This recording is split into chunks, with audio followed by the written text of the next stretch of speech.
Bonsoir à tous, merci de nous retrouver pour un nouveau numéro de Questions d'actu consacré ce soir à un fléau qui endeuille des milliers de familles chaque année, les accidents de la route. L'Algérie continue de se placer parmi les pays les plus endeuillés par les accidents de la circulation avec une moyenne de 4000 morts et de 60 000 blessés relevés chaque année sur les routes, entraînant des pertes financières équivalent à 100 milliards de dinars par an. Ce phénomène assimilé à un terrorisme routier n'est pas propre à l'Algérie. Chaque année, environ 1,3 million de personnes meurent et entre 20 et 50 millions sont blessés dans des accidents de la route. Les traumatismes occasionnés par le trafic routier constituent un problème majeur de santé publique et sont l'une des causes principales des décès et des infirmités dans le monde. Depuis le début de l'année, de nombreux, je dirais de trop nombreux accidents ont été enregistrés sur nos routes. Des accidents mortels qui ont fauché la vie à plus de 3200 personnes. Alors, quelle stratégie mettre en place pour réduire ce chiffre macabre? C'est le thème de notre émission. Nous allons en parler avec monsieur Ahmed Naït El Houssine. Bonsoir. Bonsoir. Vous êtes directeur général du Centre de prévention et de la sécurité routière, ou plutôt chargé de la délégation nationale de la sécurité routière. On expliquera tout à l'heure pourquoi. Merci d'avoir accepté notre invitation. Nous accueillons également monsieur Samir Khmissi. Vous êtes président de l'association Stop à l'agressivité. Vous êtes sur le terrain pour tenter de sensibiliser les jeunes au risque de la circulation routière. Nous en parlerons en détail avec vous. Et nous accueillons monsieur Hamani Abdelrani. Bonsoir. Bonsoir. Vous êtes sous-directeur de la circulation routière au niveau du ministère des Travaux publics et des Transports. Merci à vous trois d'avoir accepté notre invitation. Tout d'abord, on revient sur le bilan national des accidents de la circulation dans ce reportage réalisé par Fela Abraz. Arrêtons-nous juste sur le dernier bilan de l'accident de la circulation survenu dans la nuit de samedi à dimanche dernier sur la route nationale 8 dans la wilaya de Msila. 5 morts et 31 blessés. Le mois de janvier n'est pas encore bouclé. Et voilà que la route a déjà fait 110 morts au niveau du territoire national. Ainsi, 110 citoyens, pour la plupart innocents, avaient rendez-vous avec la mort dans 4200 accidents routiers. Des proportions tragiques. Quelles en sont les causes réelles? Pourquoi cette hausse de mortalité sur les axes routiers d'année en année? Au fil du temps, les accidents de la route soulèvent de plus en plus d'inquiétudes au sein de la société. L'excès de vitesse, le non-respect du code de la route, les manœuvres dangereuses, la somnolence, les perturbations climatiques, l'état de la chaussée, les dépassements dangereux, la traversée de la route par des piétons sans vigilance, l'état des véhicules, le non-respect des distances de sécurité et la conduite en état d'ébriété. Autant de causes concernant notamment la tranche d'âge oscillant entre 18 et 29 ans, suivi de celles allant de 30 à 40 ans. Ainsi, en dépit des nombreuses campagnes de sensibilisation menées par les différents corps de sûreté à travers le territoire national, durant toute l'année, et les actions de proximité avec plus de rigueur dans la répression contre les mauvaises pratiques, pour sensibiliser les citoyens et les conducteurs de véhicules sur les normes de conduite, la route continue de tuer. Un dangereux phénomène qui a pris de l'ampleur, ainsi l'ancrage de la culture routière au sein de la société en vue de réduire les accidents de circulation est l'une des préoccupations des citoyens et de l'État. Il est impératif de renforcer le travail de proximité avec les médias. Rappelons également le numéro vert 1055 mis à la disposition des citoyens pour demander secours ou intervention en cas de besoin et le site Tariqi afin de se renseigner sur l'état des routes, ainsi que le site dédié aux pré-plaintes ppgn.mdn.dz. L'Algérie enregistre quelques 4000 décès et entre 40 000 et 45 000 blessés chaque année. Voilà, un bilan macabre aujourd'hui, d'où la tenue de cette émission et la tenue de ce conseil interministériel consacré à la sécurité routière qui a été tenu donc ce matin sous la présidence du Premier ministre. On voit que la question est abordée par les plus hautes autorités de l'État aujourd'hui. Quelle stratégie à mettre en place aujourd'hui pour réduire ce chiffre macabre? Je commencerai par vous, monsieur Naït El Houssine. Et finalement, est-ce qu'on doit placer aujourd'hui la sécurité routière parmi les priorités du gouvernement? C'est une préoccupation majeure au regard de l'ampleur du phénomène.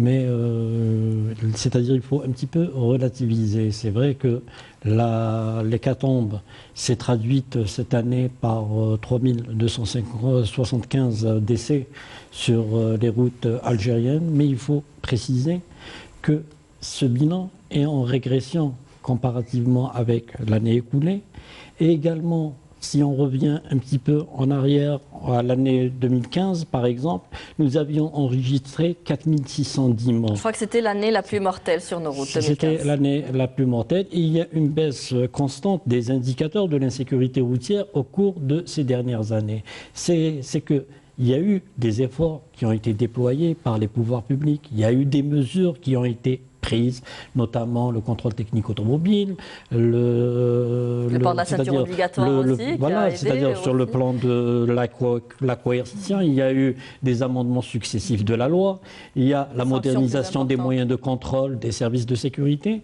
mais ce qu'on remarque, c'est que c'est des actions sectorielles.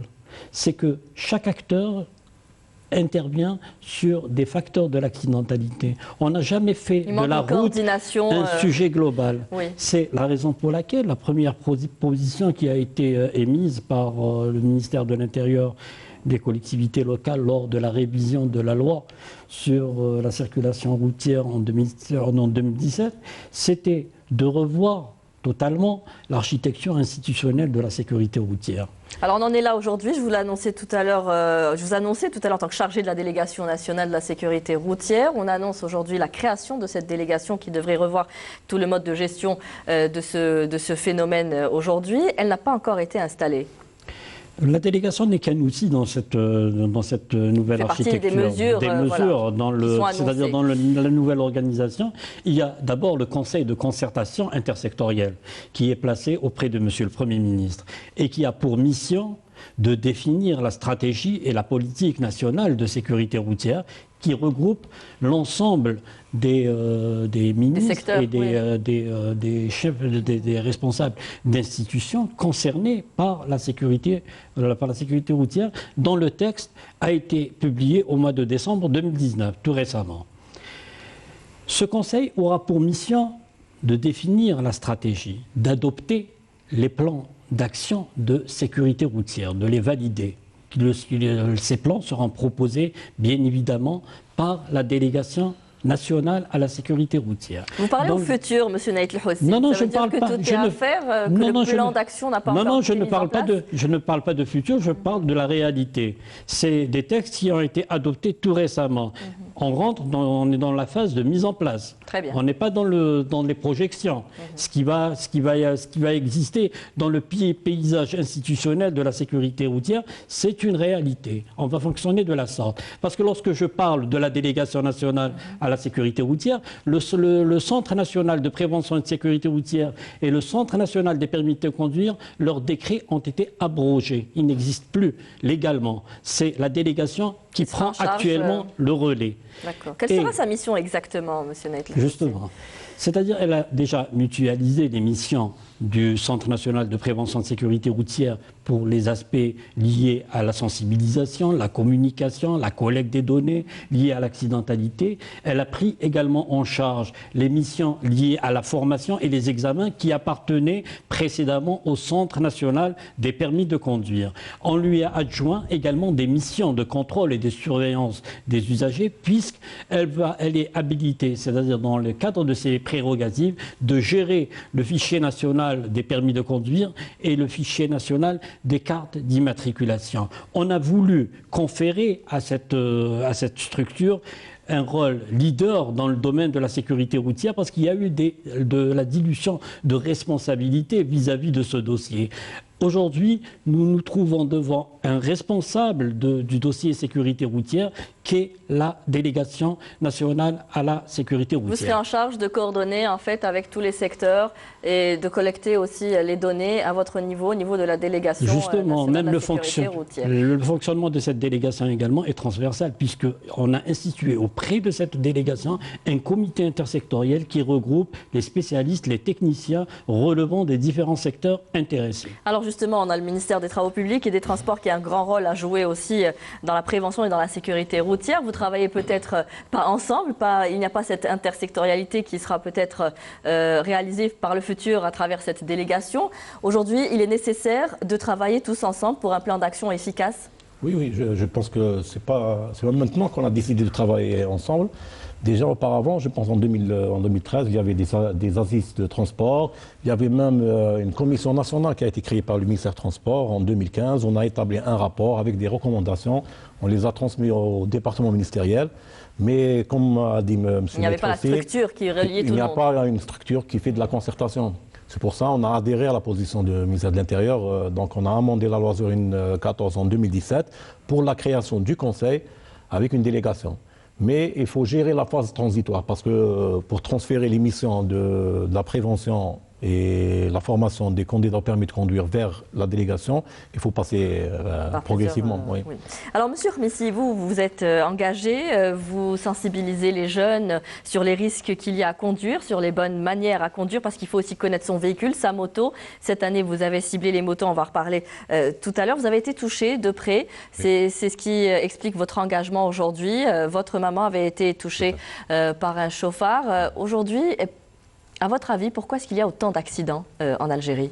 Déjà par manque de conscience, la première des choses, un manque de civisme également. Et d'une part aussi, je blâme un peu les auto-écoles, c'est-à-dire côté formation. Certains chauffeurs n'ont pas acquis une formation dans les normes, je dirais, et c'est l'un des facteurs. Donc je classifie les conducteurs par rapport aux auto-écoles en premier degré. Donc je parle. Je ne généralise pas, je ne dis pas que c'est tous les auto-écoles qui ne donnent pas de bonne formation. Mais la formation fait défaut aujourd'hui. Mais on parle de conscience. Parce que lorsqu'on se déplace vers la population pour prendre des témoignages, certaines personnes nous donnent des constats vraiment décevants. Où ils se présentent, des candidats se présentent au niveau des auto-écoles, où on demande est-ce que le permis doit être assuré ou normal. Donc c'est un fléau qui a pris un peu de l'ampleur. Donc on fait appel pour éveiller les consciences, travailler avec une conscience professionnelle. Alors je vais revenir sur cette question de formation avec vous, M. Hamani, mais avant, vous me racontiez tout à l'heure avant l'émission que aujourd'hui vous ciblez un peu les motards, ceux qui conduisent les motos, et qu'à ce niveau-là, il y a un grand déficit en matière de formation également, que les rudiments les plus nécessaires, hein, les choses les plus nécessaires à avoir en tête ne sont pas acquises. Tout à fait. Donc maintenant, là, on a eu comme mission avec M. Ahmed Naït Hussein, qui nous l'a confié à partir de l'année 2018, c'est-à-dire faire de la sensibilisation pour les motards par rapport à notre expérience. Donc là, actuellement, on côtoie beaucoup Il y a eu beaucoup de décès depuis le début de l'année aussi. Tout à fait. Et là, la communauté motard, elle est très, très grande. Sur 48 wilayas, il y a des motards exemplaires et il y a des mauvais motards. C'est des délinquants, c'est des jeunes, malheureusement, qui ont pris le mauvais chemin. Surtout, je parle des jeunes qui conduisent sous emprise de drogue. Et aussi, il y a l'absence des parents aussi. Donc, concernant la formation, donc, actuellement, j'ai pris la décision, ça fait une année, de faire de l'initiation du perfectionnement de conduite. Donc, je suis en train de recycler des motards. Au niveau des moniteurs? Non, ce n'est pas des moniteurs. Au niveau des jeunes motards. Les nouveaux, ou bien les anciens. Il y a certains motards que ça fait longtemps qu'ils n'ont pas conduit. Donc pour les recycler, on les prend en charge. Alors c'est bien que vous parlez beaucoup de jeunes, parce qu'aujourd'hui les premières victimes et les premiers mises en cause sont les jeunes, âgés entre 15 et 29 ans. Cela renvoie à quoi aujourd'hui? À un manque de formation des auto-écoles, monsieur il faut dire c'est-à-dire les quatre vérités. C'est-à-dire que l'activité des auto-écoles, depuis 1979, elle a été mal encadrée. C'est récemment en 2012 qu'on a élaboré des textes. Il y a le décret de 2012 qui a été modifié en 2016 avec 6 arrêtés d'application. Dans les 6 arrêtés, il y avait, dans le cas où vous consultez les 6 arrêtés, vous constatez qu'il y a une amélioration. Par exemple, on a établi un cahier de charge. Pour ouvrir une auto-école, ce n'est pas n'importe qui, parce qu'auparavant, c'était avec le 9e année, avec quelques moyens, un petit local de quelques mètres. Il faudrait peut-être renforcer le dispositif aujourd'hui d'examen. C'est ça, parce que dans le cahier de charge, vous le consultez, il y a 3 rubriques qui sont nécessaires. C'est les moyens pédagogiques, le local, la superficie qu'on a exigé, le minimum de 25 mètres carrés, ainsi qu'on a déterminé même l'âge d'accès à l'activité, c'est-à-dire l'âge d'accès avec un véhicule moins de 10 ans, il ne doit pas l'exploiter plus d'une certaine durée. Oui. Et en même temps, on a revu même le programme de formation des candidats au permis de conduire. Il faut intervenir à ce niveau-là. Justement, il y avait ce projet de brevet d'aptitude des routiers. Où est-ce qu'on en est aujourd'hui? Le brevet professionnel concerne les chauffeurs des opérateurs. Donc, il y a l'arrêté qui a été publié en 2016. On a prévu un programme de formation initiale et après 5 ans, une formation continue. Donc, la première étape, il y a des préalables pour la mise en œuvre du brevet professionnel. Premièrement, il faut agréer des centres qui vont dispenser cette formation. À ce jour, on a agréé presque 4000 et quelques centres. Donc les centres existent, mais oui, le brevet d'aptitude n'est pas encore appliqué. Oui. À ce jour, on a agréé 4000 et quelques centres. Le problème, c'est qu'on a reçu des réserves de la part des opérateurs transport voyageurs et marchandises pour revoir le contenu de la formation. Alors, on essaiera de s'attarder un petit peu sur la formation et ce qu'elle doit comporter, mais auparavant, on parlait de ces jeunes qui étaient impliqués dans la majorité des accidents de la circulation. Est-ce que c'est de l'inconscience? Est-ce que c'est une mauvaise formation? Je vous propose de regarder ce reportage réalisé par Hasna Zoubeli. Les jeunes sont à l'origine d'un grand nombre d'accidents de la route en Algérie. Selon un bilan des 11 premiers mois de 2019 du Centre national de prévention et de sécurité routière, 40% des tragédies routières sont causées par de jeunes conducteurs. Que pensent experts et automobilistes du comportement des jeunes au volant? الانكونسيونس تاع لي جان هادو ما نكذبش عليك، انا نشوف السوقان تاعهم كاتاستروفيك، يزيكزاكي لا فيتاس كلش كاع، هذا البروبليم الكبير اللي عندهم. وقلت لك الانكونسيونس يعني الوعي تاعهم ناقص بزاف، ماهوش يشوف بلي يريسكي بروحه اول حاجه او يريسكي بالناس او يريسكي بجميع بالماتريال تاعو، الماتريال تاع الناس، بلي جون، بدراري صغار. واش نقول لك، الله يهدينا. Moi ça fait une année de cela. J'ai failli perdre toute ma famille. درت accident دخل فيها un petit jeune يجري في l'autoroute. Il m'a percuté de derrière. حتى بنتي طارت لي من لا لونيت arrière. Et quand on voit le chiffre alarmant هذا في الجزائر c'est vraiment لازم يكون الردع. sincèrement. انا نصوب العقل. انا نشوفوا بزاف سورتو اليامات هذوما راهم بزاف لي زاكسيدون. شو شغل هذا فيس الناس كاع تحب لا فيتاس سورتو عند لي جان. شغل يحب طوموبيل بويسون، يحب يمشي، يحب طريق تكون فارغه يحب يمشي، يبين روحه باسكو طريق شغل اللي يحب يشوف طريق فارغه يحب يمشي، يحب يشوف لا فيتاس. C'est peut-être aussi la prise de risque parce qu'en fait les jeunes ont tendance à prendre plus de risques que les autres franges de la population. Vous savez, un jeune, il se croit, je dirais, capable de tout faire et par conséquent ce risque se matérialise, il est vrai, par je dirais, des accidents, une accidentalité plus importante pour cette frange-là. Oui. Plus de 24% des conducteurs impliqués dans des accidents de la route ont entre 18 et 29 ans, ce qui démontre la responsabilité de cette frange de la société dans l'hécatombe routière. La répression et les différentes campagnes de sensibilisation n'ont pu dissuader ces jeunes conducteurs qui continuent à prendre des risques parfois mortels. Pour améliorer le système de sécurité routière, il y a plusieurs niveaux, je dirais, sur lesquels on peut intervenir. Alors je fais assez rapidement. Tout d'abord, il y a un travail en amont en termes de politique de transport, en termes d'aménagement de territoire. Nous avons également à développer des règles de sécurité routière. Il faudrait les appliquer. Ce n'est pas le fait de les avoir sur papier, en termes de loi, en termes de réglementation. Il faudrait aussi pouvoir les appliquer. Alors, en plus de ça, il faudrait développer des infrastructures qui offre un niveau de sécurité important, n'est-ce pas, en termes d'audit qu'il va falloir faire au niveau des points noirs, là où il se produit le plus d'accidents. Vous avez également attention à faire ou à apporter une attention particulière aux véhicules, parce que les véhicules n'offrent pas toujours les mêmes niveaux de sécurité. Certaines voitures ne sont pas dotées de dispositifs, par exemple, je dirais d'airbag, éventuellement, d'ABS, d'ESP, etc. Donc une politique d'harmonisation en termes d'habilitation, en termes de, je dirais, d'homologation, n'est-ce pas, des véhicules va apporter un mieux. Il y a aussi l'effort sur la formation, sur l'étude, sur les études, la recherche. Et par rapport à l'ensemble de tout cela, on pourrait arriver à améliorer le niveau de sécurité routière. Dans une étude présentée en 2016 et qui a remporté la médaille nationale de l'innovation, professeur Fels Boubakour s'est penché sur la question de l'insécurité routière, un phénomène qui a un coût estimé selon le professeur Boubakour à 100 milliards de dinars. L'étude que nous avons menée, actualisée en 2016, a donné un chiffre de 100 milliards de dinars. 100 milliards de dinars, ce qui est quand même assez important, on pourrait dire que c'est un peu moins d'1 milliard de dollars. Mais en tout cas, il y a des gains, je dirais, des possibilités de réduire ce coût-là, parce que le coût, il est en termes de coûts sanitaires, n'est-ce pas? Ça coûte très très cher pour prendre en charge aussi bien les blessés graves que le reste. Et puis il y a un manque de capacité de production. Nous avons des gens qui ne sont plus en mesure de travailler, donc il va falloir pour la société une prise en charge de tout cela. Donc le chiffre reste assez important. Je vous donne un titre d'exemple. Un tué en Algérie coûte pour la collectivité 1,1 milliard. Quand quelqu'un meurt, c'est 1,1 milliard qui est parti en fumée. Parce qu'il faut prendre en compte la perte de capacité de production, il ne produit plus. Mais en même temps, on a investi pour sa scolarité, n'est-ce pas, et qui est parti en fumée. On a investi sur, je dirais, la prise en charge de ses enfants, etc.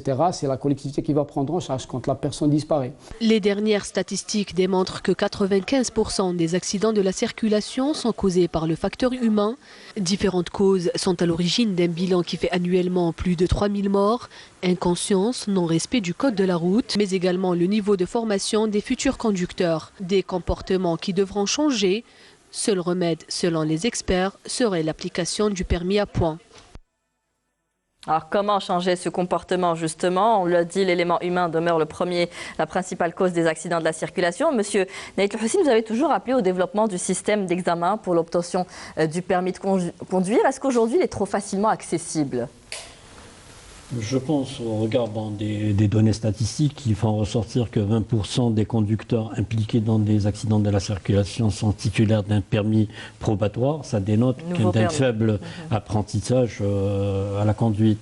C'est la raison pour laquelle le chantier prioritaire de la délégation nationale à la sécurité routière sera la refonte du système de formation et surtout des examens du permis de conduire par un recours au système multimédia qui ne permet pas l'intervention humaine dans la proclamation des résultats. C'est-à-dire la numérisation va permettre là où passe la numérisation, il n'y a plus de complaisance dans l'évaluation des connaissances des candidats. Ce qui se passe un peu partout dans le monde aujourd'hui pour avoir un permis de conduire n'est pas aussi facile que ça. On doit repasser les examens plusieurs fois. Il faudrait peut-être accroître les heures de formation de conduite également. Vous le disiez tout à l'heure, vous, Monsieur Khmissi, je vais revenir un peu à vous. Vous parliez des jeunes. On parle de ce manque de conscience. Vous, quand vous leur parlez, est-ce qu'ils se disent « ça ne m'arrivera pas à moi » ? Finalement, on n'est pas conscient du danger réel de la route. Comment intervenir à ce niveau-là? Est-ce qu'il faudrait peut-être davantage de campagnes de sensibilisation, être plus sur les réseaux sociaux aujourd'hui, plus suivi par les jeunes? Je commence en premier lieu. Je vais commencer par, d'après tous nos constats, c'est l'absence des parents en premier lieu. Déjà, pour donner une information, il faut que les gens sachent qu'il y a deux catégories de motos. D'ailleurs, concernant le permis, il y a le permis A1, qui est délivré à partir de 50 cm3 jusqu'au 125, et qu'on peut le passer à partir de l'âge de 16 ans avec une autorisation paternelle. Je pense que si on incite leurs enfants à passer déjà le permis à l'âge de 16 ans, c'est déjà pédagogique. Et même le candidat, il va assimiler très rapidement et avoir une notion déjà sur le code de la route. Et je pense qu'il faut instaurer aussi de la sensibilisation au niveau des auto-écoles. C'est-à-dire que même les auto-écoles doivent faire de la sensibilisation pour leurs candidats, en premier lieu. Après, on commence par la catégorie A2 qui est de 125 et plus, c'est-à-dire jusqu'au grand cylindré. Maintenant, qu'est-ce qu'on parle? On parle maintenant d'un circuit universel. C'est ce que je suis en train de faire actuellement, dont j'invite les motards à venir faire de l'initiation et du perfectionnement. Donc le circuit long, ce qu'on appelle un plateau, c'est un circuit universel qui est utilisé dans le monde entier. Par contre là, ici en Algérie, ce n'est pas le cas. Donc on a juste le code à passer, le 8, ce qu'on appelle, le créneau, et la conduite. Par contre, sur le circuit universel, qu'est-ce qu'on a? On a le franchissement, on a le circuit allure lente, on a l'évitement avec freinage d'urgence, et de plus, faire le circuit avec un passager. C'est-à-dire qu'aujourd'hui, il faut aussi bien connaître son véhicule ou sa moto pour pouvoir être plus prudent sur les routes, ce qui n'est pas nécessairement acquis à la base. Juste un constat que je vais donner aussi, je blâme aussi, parce que là, les dernières statistiques de 2019, le parc moto, il était de 5%. Par contre, il y avait 12,8% d'accidents liés à la moto. Aujourd'hui? Exactement. Et c'est ça, monsieur le métier. Un peu plus, exactement. Oui. C'est 1,83% du parc automobile national. On voit beaucoup plus de motards sans casque, sans équipement. Non, on ne parle pas d'utilisation de mais déjà, au niveau c'est-à-dire en termes de représentativité, les motards ne représentent que, les motos ne représentent que 1,83% du parc. C'est 15% de l'accidentalité. C'est le seul indicateur qui ne connaît pas de baisse.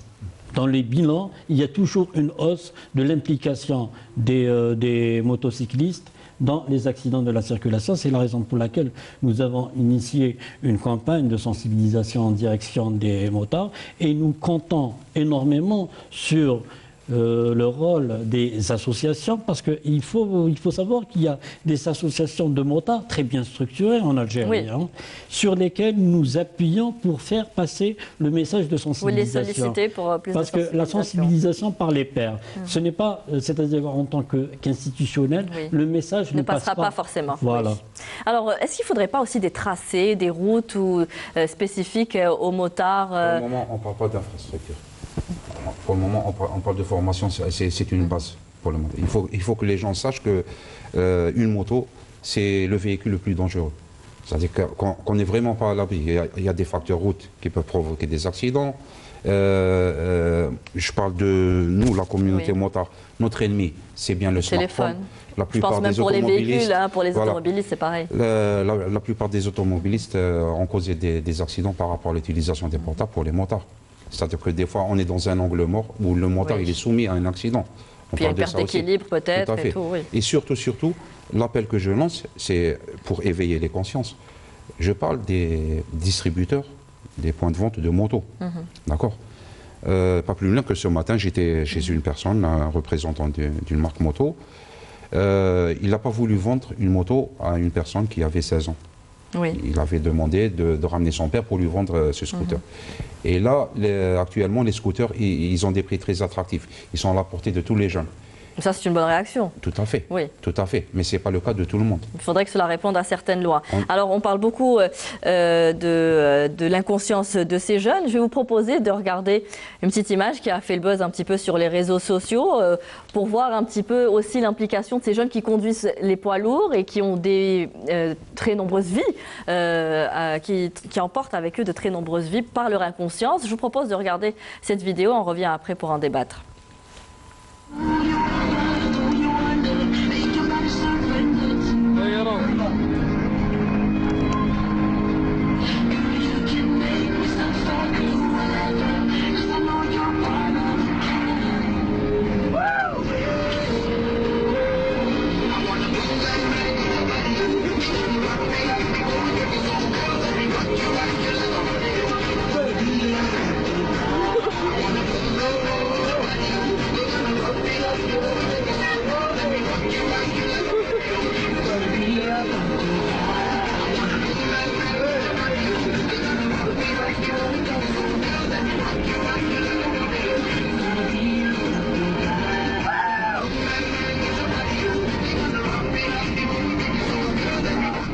Ça, c'est une ancienne vidéo où on voit l'inconscience du conducteur d'un bus qui l'a trahi un peu. C'est aussi la ligne qui était visible sur son pare-brise. Et puis, les réseaux sociaux qui ont réussi à dénoncer ce genre de comportement. Il a été arrêté par les autorités locales. Il y a d'autres vidéos de ce genre qui circulent. C'était juste un exemple. Est-ce qu'il faudrait penser à faire passer des tests psychologiques aujourd'hui aux jeunes qui ont cette charge de personnes avec eux? Donc, dans la formation. Je pense on a intégré le test psychotechnique, mais pour les gens qui commettent des délits. Dans le cadre de l'amendement de 04381, c'est le code de la route fixant les règles de la circulation routière. On a dit que le test psychotechnique, ça concerne pour les gens qui commettent un délit. Et pour récupérer son permis, il doit passer un test psychotechnique. Soit dans ce cas, ou en relation avec le système du permis à points. C'est dans le cas qu'il y a quelqu'un qui a fait l'objet d'annulation du permis de conduire ou d'invalidation, il a perdu tous les points. Il doit passer un test psychotechnique pour pouvoir postuler pour un nouveau permis. Il est appliqué ? Non, mais dans le cas de ça doit être... Il faut qu'il y ait la révision également de l'arrêté interministériel pour les conditions de délivrance du permis de conduire.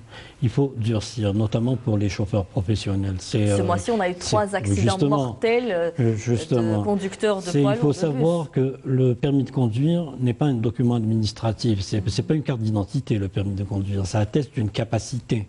Ça atteste d'une capacité. Et lorsqu'on voit un petit peu pour les chauffeurs professionnels, notamment les transporteurs de voyageurs, qui peuvent emmener avec eux jusqu'à 50 personnes, c'est une très grosse responsabilité qu'il faut la confier à des gens mûrs, à des gens adultes. Les tests psychotechniques, pour moi, c'est une exigence pour pouvoir bénéficier du permis D, c'est-à-dire du permis de transport en commun. Et aussi, pourquoi ne pas proposer que le D soit réparti également entre 2 catégories. C'est-à-dire que lorsqu'on obtient le permis pour le transport en commun, on commence d'abord par un nombre de voyageurs restreint. Voilà, il doit faire ses preuves. Il présente des attestations avec également des contrôles périodiques, c'est-à-dire annuels. C'est comme si c'était une capacité pour quelqu'un qui conduit un petit avion. Il est soumis à des tests justement pour les stupéfiants, etc. Il faut qu'il y ait un suivi permanent de cette catégorie d'usagers parce que cela va de la vie de nombreux citoyens. Alors on a beaucoup parlé du facteur humain qui était donc la principale cause des accidents de la circulation. Mais aujourd'hui on doit parler aussi de l'état de la chaussée chez nous, du manque de signalisation, de panneaux de signalisation, manque d'éclairage public. C'est un réel problème aujourd'hui. Est-ce qu'il y a un ciblage des zones noires, Monsieur Hamani, d'abord? Les zones noires, il y a des rapports qui nous parviennent par les services de sécurité. Récemment, on a reçu un rapport de la gendarmerie nationale où il a ciblé tous les points noirs au niveau national. On les a transmis au service déconcentré des travaux publics pour soit d'installer des panneaux de signalisation adéquats ou de mettre des caméras pour essayer de traiter ces points noirs. Alors on parle toujours dans le futur, il n'y a toujours pas d'action, pourtant les points noirs sont bien connus. On a le transport d'Alia, aujourd'hui à travers les réseaux sociaux, on voit que les accidents sont très nombreux, à des points toujours bien ciblés, bien déterminés. Pourquoi est-ce qu'il n'y a pas de panneaux de signalisation là-bas? Est-ce qu'il n'y a pas de brigades là-bas qui interviennent? Pourquoi il n'y a pas de sensibilisation au niveau des conducteurs à ce niveau-là? Aujourd'hui on parle toujours dans le futur. Mais il y a des points noirs qui ont été traités. Malheureusement, avec les nouvelles routes, avec l'autoroute, avec la deuxième rocade, donc on doit installer la signalisation qui est nécessaire, verticale, horizontale, et de mettre des caméras, c'est nécessaire. Et puis l'état de la chaussée, Monsieur Hamani, aujourd'hui. L'état de la chaussée, c'est à cause du poids lourd. On en compte beaucoup. Parce qu'il y a un problème de la surcharge, parce que d'après les normes algériennes qui s'inspirent de la Convention de Vienne de 68, il y a des normes à respecter en matière du poids, à l'essieu, de PTAC, de PTRA. On est en train de préparer un décret pour créer des stations de pesage au niveau des axes des routes. Déjà, vous voyez qu'il y a des aires de repos, des aires de service au niveau des routes. On peut installer des stations de pesage pour essayer de détecter c'est-à-dire les camions qui sont en surpoids. Vous dites que la principale cause de l'état des chaussées repose sur les poids lourds aujourd'hui? Des fois, c'est la principale cause, c'est la surcharge. Parfois, il y a des zones qui ne sont pas assez adaptées ou qui vont dans la pente. C'est un problème de conception, c'est-à-dire. Un problème de conception dans les routes, Monsieur Hamani. Il faudrait peut-être revoir à ce niveau-là. Peut-être. Mais lorsqu'on voit Monsieur Messi, je vois qu'il hausse un peu les sourcils. Pardon, Monsieur. Il y a eu, je pense, 2 semaines de ça, il y a eu un phénomène. Les gens qui volaient les regards. Et il y a eu de graves accidents aussi concernant des motards qui sont tombés dans ces trous. Oui. Donc, je vois pas regards, autre problème. On revient aux travaux caméras. publics, transport, voilà, et on revient c'est là qu'on voit le manque peut-être pour surveiller de coordination ces gens. aussi. Donc s'ils ont volé ces regards, c'est en plein public, donc c'est pas normal. C'est pas normal. Eh bien, j'ai eu des contacts de certaines personnes qui sont tombées dans ces trous. Il y a eu des dégâts aussi. Et par rapport à l'état de la chaussée aujourd'hui, pour les motards essentiellement, puisque vous en parlez. Pour les motards, l'appel que je lance, c'est concernant la signalisation en peinture. Oui. Donc il n'y a pas un motard qui n'a pas glissé sur donc, le premier contact, que ce soit avec de l'eau par rapport à cette peinture. Donc un petit freinage ou un petit guidonnage, Donc automatiquement on est éjecté. Cela dépend de qui ça. Normalement, ça devrait être déjà acquis, ça ne devrait pas poser problème. Normalement, c'est le ministère des Travaux. Oui, mais il y a des normes pour la peinture. Je ne pense pas qu'ils vont mettre. Parce que la peinture utilisée déjà dans notre pays et par rapport à d'autres pays, c'est vraiment différent. C'est le même cas des ralentisseurs. Voilà. Il y a des textes qui déterminent les normes de la conception des ralentisseurs. Montagne, mais des fois, c'est les citoyens qui mettent des ralentisseurs. Oui, exactement, également. Mais bon, beaucoup aussi ne répondent pas forcément au nombre. Monsieur Naït Houssine, il y a eu cette tentative aussi de jumelage avec l'Espagne. L'Espagne qui est aussi un pays assez sûr en termes de sécurité routière. Nous avons voulu profiter de leur expérience. Où est-ce qu'on en est? Qu'est-ce qu'on en a tiré finalement de cette expérience avec l'Espagne? Bon, l'expérience avec la Direction générale du trafic du Royaume d'Espagne a été bénéfique à plus d'un titre. C'est-à-dire, notamment, on s'est inspiré pour l'organisation institutionnelle de la sécurité routière. Et il faut dire aussi qu'on est dans le cadre de l'application des résolutions onusiennes en matière d'organisation, parce que le plan d'action pour la décennie d'action de la sécurité routière 2011-2020 invite les États membres à mettre en place une structure leader de sécurité routière, suffisamment financée pour mener à bien ces projets. Tout ça a été mis en œuvre. Pour ce qui est de la délégation. Je parle de la délégation et du conseil intersectoriel. Oui. Ça, c'est un aspect qui a été réalisé.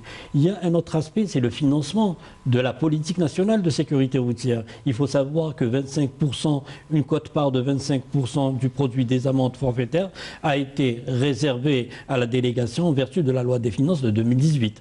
C'est des ressources qui vont nous permettre de réaliser pas mal de projets. Dans le cadre toujours de ce jumelage, il y a eu également une expérience pour la mise en place d'un système d'information lié à la sécurité routière. Lorsqu'on prend individuellement les institutions, la gendarmerie nationale, la sûreté nationale disposent d'outils très performants dans la collecte des données. On parlait de la cartographie qui est fournie par la gendarmerie ou par la sûreté nationale pour l'identification des points noirs. C'est grâce à leur système d'information qu'ils peuvent, c'est-à-dire repérer tous les axes accidentogènes, etc. Mais au niveau central, on ne dispose pas de données, c'est-à-dire unifiées, oui. Et aussi, c'est-à-dire un système de collecte des données automatisé qui va nous permettre justement d'orienter les pouvoirs publics par rapport aux décisions, de confier des études, bien évidemment, aux universités. On le fait, mais on le fait avec des données agrégées qui nous sont fournies par la gendarmerie et la police nationale. La collecte des données, votre future mission aujourd'hui? Oui, c'est un chantier prioritaire. Bon, il est déjà en branle. On a signé une convention avec l'école supérieure d'informatique, l'ESI. Il y a des étudiants qui sont détachés, des élèves ingénieurs qui sont avec nous au niveau du Centre national de prévention et de sécurité routière, qui ont déjà réalisé l'étude théorique, et on est toujours en partenariat avec les Espagnols pour la mise en œuvre de ce système national de collecte des données. Et bien sûr, en intégrant également le ministère de la Santé, parce que c'est un aspect très important. Oui. C'est un phénomène de santé publique. Oui, il faut qu'il y ait un suivi de l'ensemble des blessés sur les 30 jours selon les normes internationales. D'accord. Très bien. Monsieur Hamani, je reviendrai à vous sur une question, on en a parlé depuis tout à l'heure, c'est poids lourd, parce qu'on sait peut-être qu'ils ont beaucoup plus d'implications et comme ils transportent de nombreuses personnes avec eux, ils sont plus ciblés que d'autres personnes. Auparavant, on avait le chrono tachygraphe, que je ne me trompe pas dans le terme, qui existait dans les années 70, le fameux disque qui permettait de contrôler les heures de conduite, le temps de repos, qui n'existe plus aujourd'hui. Pourquoi ? Auparavant, il y avait le chrono analogique, c'est dans les années 70.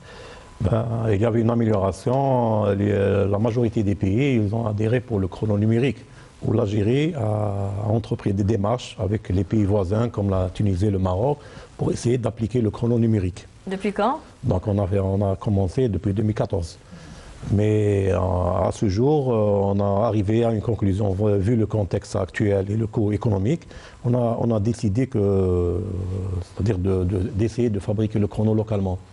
parce qu'il est un peu coûteux d'importer un chrono européen. Cela reviendra en plus aux frais de... Oui, parce que le chrono numérique maintenant, l'objectif c'est il nous fournit l'information sur la distance, la vitesse et le temps de conduite et de repos. Donc chaque conducteur doit conduire pas plus de 4h30. Il doit prendre une pause de 45 minutes. Ce qui ne se fait pas aujourd'hui, hein, non pas peut-être par gain de temps, mais aussi par gain d'argent. Aujourd'hui, on veut faire d'affilée des trajets très longs. Il n'y a pas de deuxième conducteur aujourd'hui. Est-ce que cela devrait être également une exigence? Mais en attendant la mise en place du compte tachygraphe, le ministère des Transports a émis une instruction en 2016 où il a ordonné les directions de transport avec les gérants des gares routières, les SOGRAL, de vérifier.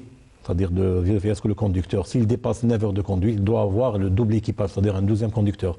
Sinon, s'il conduit... On ne voit pas forcément aujourd'hui. Non, mais on a une instruction.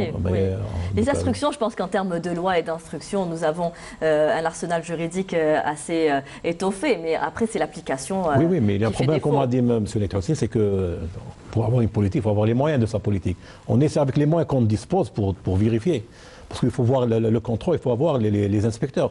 On a des fois des directions de transport de wilaya, ils disposent d'un seul inspecteur qui peut contrôler toutes les agences, toutes les stations de... Alors vous faites bien de parler des wilayas, des contrôles. Est-ce qu'il faudrait impliquer davantage les collectivités locales aussi dans la sécurité routière? C'est une nécessité. Il faut qu'il y ait des plans locaux de sécurité routière. Là, il y a la politique nationale, mais elle doit être déclinée au niveau local, au plus près de la réalité du terrain. Parce que chaque wilaya a sa spécificité.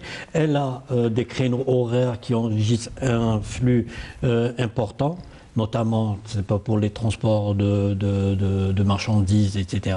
Le contrôle des services de sécurité doit être exercé selon les créneaux horaires les plus accidentogènes. Au niveau des axes routiers les plus accidentogènes, c'est une action qui doit être menée au niveau local. Même pour ce qui est des campagnes de sensibilisation, on initie des campagnes nationales de sécurité routière, mais la réalité sociologique de chaque région, c'est-à-dire la population, etc., il doit y avoir également des campagnes de sensibilisation spécifiques à la nature de l'accidentalité locale qui doit être prise en charge par justement c'est-à-dire les Est-ce que c'est un travail autorités. que la délégation pourrait faire pour impliquer davantage les collectivités locales? Est-ce qu'il n'y aura pas un problème de financement, de budget? Déjà pour remédier à cet état de fait, en 2016, nous avons institué des commissions intersectorielles placées sous l'autorité de mesdames et messieurs les wadi.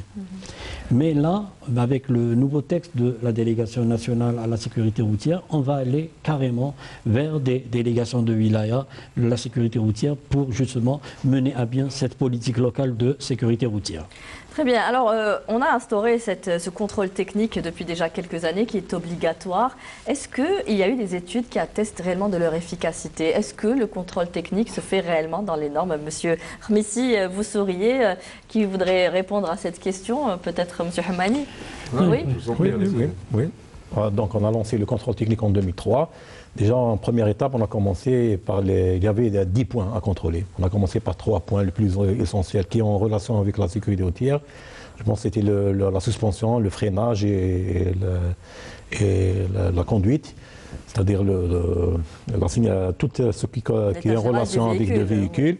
Puis on l'a généralisé. Donc maintenant, il y a 10 points à contrôler. D'après les rapports qu'on est parvenu par l'ENACTA, l'entreprise nationale de contrôle technique, on a vu qu'il y a un problème de l'intervention du facteur humain. Des fois, il y a des contrôleurs qui interviennent dans les PV avec des PV de complaisance. Voilà. Des fois, on entend des véhicules qui passent même pas par l'agence. Donc, on a imposé, ça fait presque 2018 ou début 2019, on a instauré un nouveau système, c'est la connexion automatique. On revient toujours à ce problème de numérisation qu'il faudrait généraliser. Donc la connexion automatique, ça veut dire le véhicule entre dans la station et elle fait les analyses, le contrôle transmet l'information dans le FIA, dans le serveur directement. Le contrôleur ne peut pas intervenir. Alors aujourd'hui, on les voit, hein, nos routes, les véhicules qui font partie du parc automobile de notre pays. Est-ce que les 10 points suffisent aujourd'hui? Par ma connaissance, on n'a pas reçu de... Je ne peux pas vous conformer à 100%. Est-ce que c'est une règle générale, une règle internationale? Non, mais je sais qu'il y a la connexion automatique, donc il n'y a pas l'intervention de facteurs humains. Le contrôleur ne peut pas intervenir sur le EPV. S'il y a des cas, on va les sanctionner. Parce que récemment, en 2017, on a modifié un décret du contrôle technique où on a aggravé un peu c'est-à-dire la sanction, avec des retraits définitifs des agréments. Oui, la sanction est lourde aujourd'hui quand on ne passe pas par le contrôle technique. Il y a eu une modernisation de l'activité de contrôle technique automobile avec une base de données nationale pour les agences de contrôle technique. Et ce qui est intéressant, c'est les jonctions qui peuvent être exercées par la suite, c'est-à-dire le fichier de contrôle technique, il peut être interconnecté avec le fichier national des immatriculations, etc. On va plus vers un fichier des immatriculations, mais vers un fichier de véhicules où on recensera les données du contrôle technique, des assurances, de la vignette automobile, etc., etc. Tout ce qui a trait au véhicule sera consigné dans une base de données. Une échéance à tout cela? Une date? Les dates, c'est une réalité, c'est-à-dire la base de données du contrôle technique, elle est déjà en place, hein, c'est une réalité. Pour ce qui est de la base de données des cartes d'immatriculation, c'est un travail qui est en train de se faire au niveau du ministère de l'Intérieur. Donc pas de date à donner pour l'instant. Monsieur Hamani, on voit maintenant un problème autre que les accidents de la circulation aujourd'hui, mais qui interviennent dessus, c'est le manque de signalisation. On a longtemps parlé de ces feux tricolores qui devaient faire partie, qui devaient être installés. Il y a un réel manquement à ce niveau-là. Comment intervenir et que comptez-vous faire pour Donc je pense qu'il y a une première expérience qui a été initiée par la wilaya d'Alger, par la création d'un centre de régulation. Ils ont créé une société mixte algéro-espagnole pour équiper les 500 carrefours. Donc ils ont lancé une opération pilote qui commence du 1er mai jusqu'à Ruisseau. Ils ont installé... Le projet est toujours en cours, hein, on attend toujours... Non, mais parce qu'il y a des fois on avance dans un projet, on constate des contraintes. Par exemple, la dernière contrainte qu'on a eue, on attend la réponse de la DGSN pour avoir l'autorisation d'accéder aux fibres optiques. Parce que dans le projet du centre de régulation des carrefours, il y avait l'accès à des informations par caméra pour gérer les tunnels, pour gérer les parkings. Donc il y a des contraintes administratives. Les panneaux de signalisation, aujourd'hui, un réel problème? Oui, surtout concernant les innocents. Je parle des enfants des écoles primaires. Oui. Parce que je trouve qu'actuellement, on est au quotidien. Donc si on est la capitale ou l'intérieur du pays, et on a constaté que la plupart des écoles, les élèves ne sont pas protégés. Je parle des écoles primaires. Oui. Ouais. Donc c'est un appel qu'on fait pour au moins essayer de mettre des feux tricolores ou bien avec des agents pour les assister à traverser. Oui. Parce que c'est fondamental et c'est une priorité pour eux. Il y a aussi ce problème de piétons qui traversent... anarchiquement. Anarchiquement, exactement. Ils ne respectent pas... Avec l'utilisation surtout du portable. Tout en parlant dans leur smartphone et ils traversent directement sans prendre compte du danger. C'est encore un manque de conscience aujourd'hui. Sur les 676 cas de décès au niveau des zones urbaines, 372 étaient des piétons. C'est presque 50% des victimes des accidents en zone urbaine. Est-ce qu'il faudrait prévoir des amendes également? La mauvaise traversée. Les amendes sont prévues par la loi 01 pour les piétons. Oui, il y a une verbalisation des piétons. Mais c'est un peu difficile d'envisager cette verbalisation. C'est-à-dire... Il faudrait qu'il y ait surveillance. Sont les pays qui appliquent la verbalisation. Généralement, c'est le piéton qui a toujours raison. Voilà, c'est le piéton qui a toujours raison, mais il faut qu'il y ait un investissement en matière d'éducation routière, de sensibilisation. Il faudrait peut-être commencer par les écoles aussi. Est-ce que vous avez mené des campagnes au niveau des écoles? C'est un travail qui est mené constamment par le Centre national de prévention de sécurité routière. Vous êtes présent au niveau des établissements scolaires? Toujours, avec même le concours du mouvement associatif, etc. On est très présent. C'est une campagne qui est lancée au mois de septembre et qui s'étend sur les 9 mois de l'année. Alors concrètement parlant, messieurs Naït Hussein et monsieur Hamani, puisque c'est à vous que reviendront les décisions, à quoi devons-nous nous attendre dans les prochains mois à venir? À quel genre de changement au niveau de la sécurité routière? Est-ce qu'il y a des applications qui vont être mises en place? On n'a pas parlé de ce permis à points qui n'arrive pas encore à être mis en œuvre. Pour ce qui est des actions, c'est le plan d'action de la délégation qui va être discuté la semaine prochaine en comité intersectoriel.